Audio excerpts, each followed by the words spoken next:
We welcome you into another edition of the Williamson County Real Estate Report. I'm John Turner with the Turner Victory team at Onward Real Estate, and we bring you this report every week.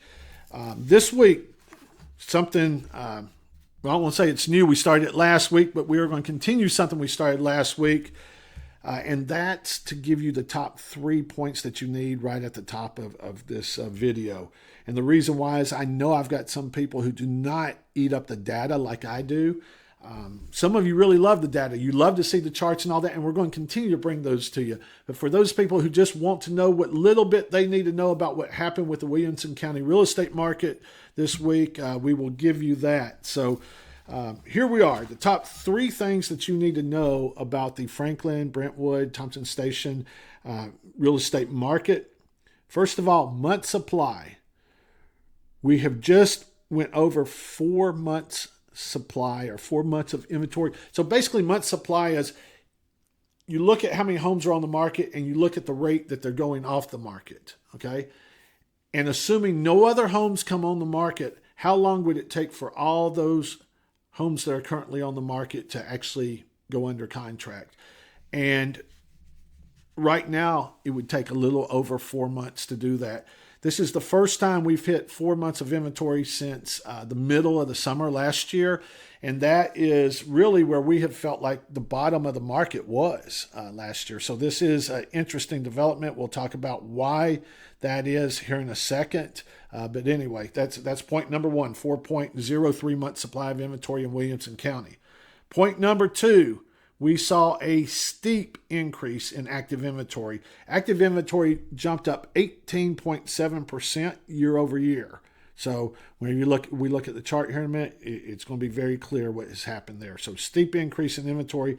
And the number 3 thing that you need to know about the Williamson County real estate market right now is that pendings, homes that went under contract, jumped up 11.8% year over year. So some good news on the pending side of it. So that's your top 3 things you need to know about the Williamson County real estate market. Now, for those who like the charts, let's jump into them and see what we've got going on here and a little bit more of an explanation. So currently, the Turner Victory team has the market health score for Williamson County at 55. It's a balanced market, but it is favoring sellers a little bit. So even when we're talking about how much month supply we have, we are actually still favoring sellers somewhat. And the reason why, a couple of reasons why, but one, if you look at all this green over here in this month's supply, a lot of these price points are still below 3.5 months supply of inventory. Now, we do see some 4s creeping in here, and then whenever you get above 2 million, you're getting into the red. So you've got a lot more, which is normally what we see. The higher price points, we will see more month supply there, but just because, generally speaking, you don't have as many buyers. But keep in mind, too, this blue line is our new construction. You may not be able to read that. But there's 1,424 homes on the market right now. Out of those, 29% are new construction. We did have 134 new listings come on the market, and a little over a third of those were new construction.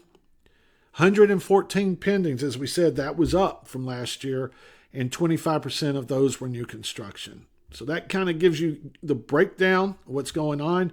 Right here, 8% of the available homes on the market that were on the market actually went under contract. That's really not a bad number.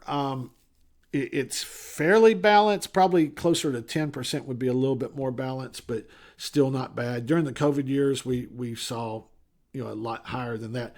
But if you notice over here, you've really got to pay attention to what price point we're talking about as well. In the 2 million and 3 million, only 3% of homes, went under contract. So it just really depends on where you are. If you're in the lower price points, it's still, I would definitely consider a seller's market, even though some sellers, you may be sitting on the market longer than what you think, but it still is a seller's market. All right, let's look at some more charts here. Here is our active inventory. Let me make this a little bit bigger. Hopefully it'll make it a little bit easier for y'all to see. And whenever I talked about a steep jump, look at this jump right here. We went from last week at 1,317 available homes to 1,424. it's not unlike what we saw last year, where we saw this big build up in the spring. So we've always had a build, but that jump, and maybe it wouldn't seem as big if this point would have been, kind of in here, but it certainly does seem like a big jump for the week. So month supply, as we talked about, we just went over 4 months, 4.03 month supply. I mean, if we go back to, February, we were at 2.95. So we've jumped up over 1 month worth of supply here in just a couple of months. And if you look at this, it puts us on par with the peak of what we hit last summer. And then we saw that drop down a little bit. So this is something we're really going to keep an eye on. I don't call it a trend yet, but it's getting close. New listings, the theme continues. New listings, we're looking at the orange here. New listings continue to lag behind the past couple of years of homes coming on the market. It's like, well, then why do we have so much supply out here? Well, the reason why is because if you jump down here, pendings have been struggling. They've been trying to get some momentum and can't. Let me pull a couple of these things off here just so you can see. So, the greens last year, the oranges this year, and we just can't get a clear direction. We go up, we go down, we go up, we go down. And it's just so typical of what's going on in this market right now. We're trying to figure out exactly which direction we're going. And the market tends to get a little bit of momentum, and then it tends to slow down. A little bit of momentum and slow down. And it's just so interesting trying to watch this and like I say, trying to figure out what's going on.